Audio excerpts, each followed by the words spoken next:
Welcome to Air Crash Investigation, the podcast, the show where we dissect all things air crashes. I am your host, Zwonaka Kimberleigh, and in this episode, we'll be going over the famous Gimli Glider, aka Air Canada Flight 143. So without wasting any more of your time, let us get into it. It's 8:52 here in New York. I'm Brian Gumble. We understand that there has been a plane crash on the southern tip of Manhattan. U.S. Airways plane loses power and then makes an emergency landing on the Hudson River. The mystery of Malaysian Airlines Flight 37, one of the largest and safest passenger jets ever made, simply disappears off the radar. They're flying through, they saw flight level 100, which is 10,000 feet. And I think that was a point where we went from, we have some time to figure this thing out, to like, we might not be able to save ourselves. Air Canada Flight 143 was a scheduled flight for the 23rd of July 1983. Flight 143 was from Montreal Dorval International Airport, Montreal, Canada, and its destination was Edmonton International Airport, Edmonton, Canada, with a stopover in Ottawa, specifically Ottawa Macdonald-Cartier International Airport. The aeroplane used was a Boeing 767-233. This jet, to be specific, was a new generation of jets, as this was more technologically advanced. More tasks were now computerized, which meant that the plane could be flown by 2 pilots and not 3. The only 2 pilots that would be needed would be a captain and first officer.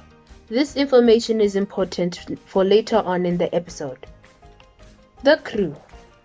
The captain of Flight 143 was Robert Pearson and the first officer was Maurice Quintal. I could not find their flight hours, but I do think that they were qualified enough to fly the plane. The passengers. In total, there were 61 passengers. The maintenance before the flight. The day before the flight, the aeroplane went under routine checks in Edmonton, Canada. The technician who was in charge of doing maintenance, Conrad Yaremko, noticed that the FQIS system was not working. Therefore, he disabled the second processor's circuit breaker, which then meant that the first processor would be set as the default. Now, before we continue, what is an FQIS system? Well, this abbreviation stands for Fuel Quantity Indicator System. This is a digital system that calculates the amount of fuel in the aeroplane's tanks. It is run by processors, and when they malfunction, they display incorrect fuel quantities or no quantity at all.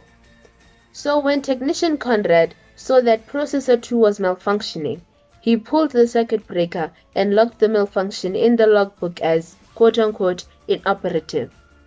Then, to make the pilots aware, he left a note for them which said, and I quote, "See logbook."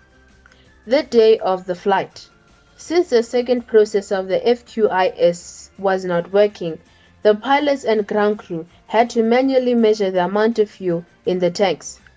To do this, they had to do a dripstick check. A dripstick is an instrument used to measure the amount of fuel in a plane. This is only done when all other options have been exhausted. So, before refueling took place, Captain Pearson was talking to John Weir, the captain who flew the same plane that Pearson is supposed to fly now. As a result, Captain Pearson requested a fuel tank. So, Flight 143 took off from Montreal Dorval International and landed at Ottawa Macdonald-Cartier International Airport. The plane looked like it had enough fuel. Therefore, the crew decided not to refuel in Ottawa. Then Flight 143 took off from Ottawa Macdonald-Cartier International Airport and was headed for its final destination, Edmonton International Airport. A few minutes after 8 p.m. Central Time Zone, Flight 143 was cruising over Red Lake, Ontario at 41,000 feet or 12,500 meters. Then Flight 143's fuel pressure warning sounded. This warning showed that there was a problem on the left side of the plane. The pilots thought that the warning system sounded due to the change in gravity, therefore they decided to switch the warning off. Then unexpectedly, the fuel pressure for the right engine sounded. Due to this, both pilots decided to divert the Boeing to Winnipeg. After the crew decided to divert to Winnipeg, the left engine failed. As a result, they decided to try and restart the engine. As they tried to restart the engine, the crew heard a loud bong sound. Then the right engine flamed out and the entire 767 jet lost power. Since all engine failure was unheard of in 1983, flying schools and facilities did not teach this procedure. At this point, Flight 143 was en route to Winnipeg. Since they had no power, Flight 143 had no choice but to glide. Luckily, Captain Pearson was experienced in the aspect of gliding a plane, but never on a commercial jet. The pilot then realized that they wouldn't make it to Winnipeg.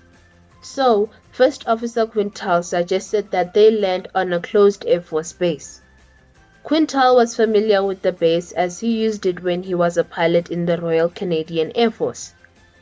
So they decided to turn their plane towards the Air Force base and drop the landing gear through gravity. The main gear locked into position, but the nose wheel/gear did not. Now, while they were trying to drop and lock the nose gear, the two pilots realized that the strip that they wanted to land on was actually turned into a drag strip and RV/trailer park. But it was already too late for the crew to turn the plane around. They had another problem. The aeroplane was too high and too fast. They could not even extend their flaps and slats because there was no power on the plane. They also could not do a go-around because they were going to lose altitude fast. Captain Pearson then decided to do a forward slip. This is when a pilot turns the plane's rudder in one direction and the plane's ailerons in the opposite direction. This had never been done on a commercial jet, but it had to be done in order to slow the plane down. When the plane touched down, the nose had been scraping the floor and this helped slow the plane down. The railway that was on the strip also helped slow the plane down. In the end, all 61 passengers survived and only had minor injuries. No one on the ground was hurt. The investigation. Since the quote-unquote crash happened in Canada, it was investigated by Canada's Transportation Safety Board, or TSB. They released a detailed report regarding this incident. It started off with the, and I quote, "the factual circumstances of the accident," end quote, and it goes as follows. Before the flight crew arrived on board, Mr. Owlett entered the cockpit. He was a certified avionics technician who had been assigned to the aircraft in order to perform the drip check required to satisfy the requirements of the Minimum Equipment List, or MEL item 28-41-2. He noted the entry made in the logbook by Mr. Yaremko. He also noticed a circuit breaker which had been pulled and tagged. He was confused by the entry in the logbook, which did not appear to coincide with what he had been taught about the processor in recent training. Because of this confusion, he tried to get to the bottom of the problem by doing what is known as built-in test equipment. It refers to the fact that the processor had been designed and built so as to be able to identify faults within his own system. Before doing the test, he reset the number 2 channel circuit breaker. This caused the full gauges in the cockpit to go blank. Mr. Owlett was not satisfied with the test and decided that the processor had to be replaced. When he tried to order a new one, he was told that none were available in Montreal, but that one had been ordered to be available that night in Edmonton. On returning to the flight deck, Mr. Owlett was distracted by the arrival of the fueler and forgot to pull the number 2 circuit breaker so as to deactivate it as Mr. Yaremko had done. Thus, when Captain Pearson arrived on board and saw the blank fuel gauges in the cockpit, this circumstance reinforced his misunderstanding of the conversation with Captain Weir. End quote. Now I am about to read the neglect that Captain Pearson committed. Captain Pearson knew that the aircraft was not legal to go with blank fuel gauges. He testified that he had raised the question of legality with one of the attending technicians who assured him that the aircraft was legal to go and that a higher authority, Maintenance Central, had authorized the operation. No such authorization had in fact been given." End quote. So this shows that Captain Pearson may have been lying about the, and I quote, clearance that he was given by maintenance control. And this actually risked 61 people's lives. But let us continue. What I am about to read to you is incredibly important. Before dealing with the drip procedure, it should be noted that for some years now, all aircraft in Canada had been fueled in liters. That is to say that fuelers delivered fuel in liters and charged for the fuel by the liter. On the other hand, those who calculate the load of the aircraft and those who fly the aircraft do not work in liters, which is a measurement of volume, but rather in a weight measurement. Prior to the introduction of the Boeing 767 type of aircraft into the Air Canada fleet, 12 had been ordered and 4 delivered at the time in question. Weight calculations were made in pounds, an imperial measurement. When the new aircraft were ordered, a decision was taken in line with Canadian government policy to order them with their fuel gauges reading in kilograms, a metric measurement. Similarly, calculations of the take-off weight of the new type of aircraft were to be made in kilograms. Critical to the determination of the correct fuel quantity by the dripstick method is the conversion from centimeters to liters and from liters to kilograms. The first part is easy because drip tables are provided and kept on board the aircraft. The drip tables, as they existed at the time of the Gimli accident, provided a simple means of converting centimeters to liters. On the other hand, converting liters to kilograms involves using a conversion factor. End quote. So the next part is incredibly confusing, so I will not read that part. But basically, the fuelers that are on the ground use the metric system to refuel the plane. But the pilots themselves were trained to use the imperial system, and Air Canada was transitioning from using the imperial system to the metric system. However, Air Canada as a whole did not give further training to their pilots on how to use the metric system when piloting or when flying rather a plane that has metric measurements rather. So the situation was made worse as new aeroplanes, as I said before, were using the metric system. So overall, there was a lot of confusion that ultimately led to the crash of Air Canada Flight 143. The recommendations. The TSB set out recommendations for Air Canada and other airlines. Standardization of Air Canada's fleet. This is the most important recommendation that Air Canada was given by the TSB. And basically this means that Air Canada should choose to either use the imperial system or the metric system. They cannot decide to use both when transitioning and all of that. They just really have to choose to either use the metric or the imperial system. Now, the TSB also recommended that the entire flight crew should go for re-evaluation of their training, and this is important as the crew of Flight 143 had no knowledge about the new plane and specifically the fuel system. And as much as the crew needed training, so did the maintenance personnel and the flight attendants.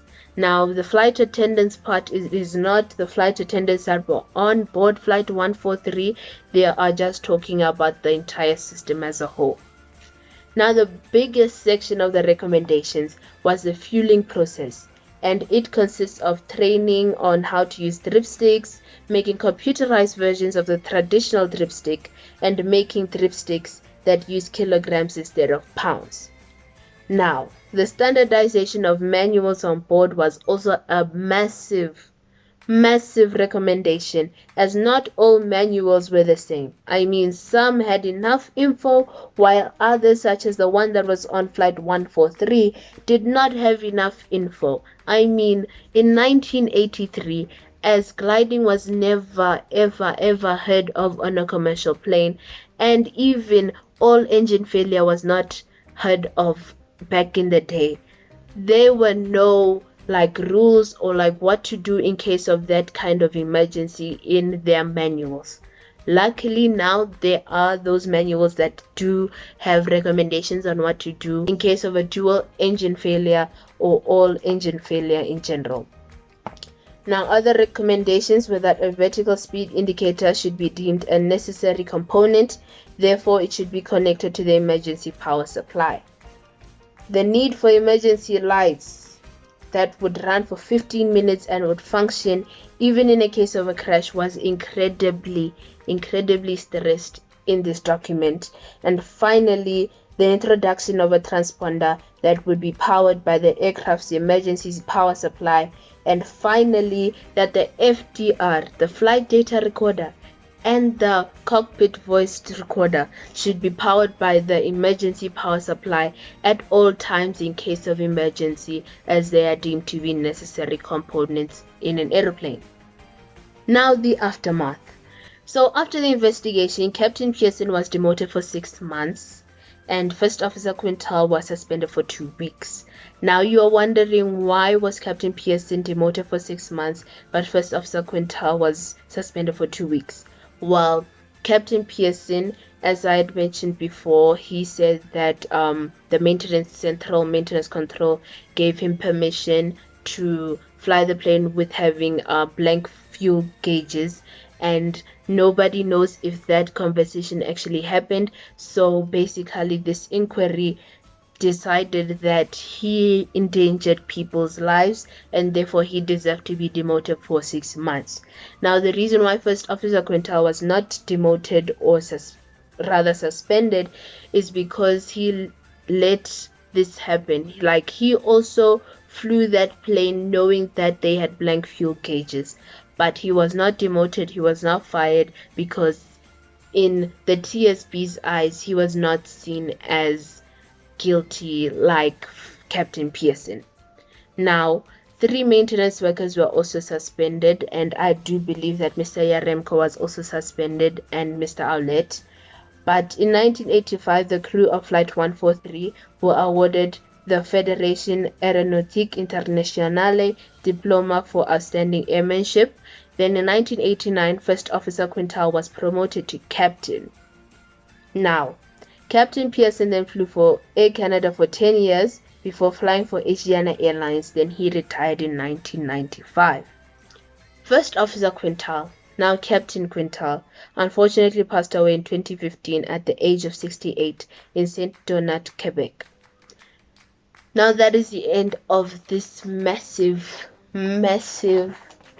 episode. I really do hope that you enjoyed it. Do not forget to give us a follow wherever you're listening on, whatever platform you're listening on. Go check out our YouTube channel. It is Air Crash Investigation, the podcast. And yes, I'll catch you in my next episode. Cheers.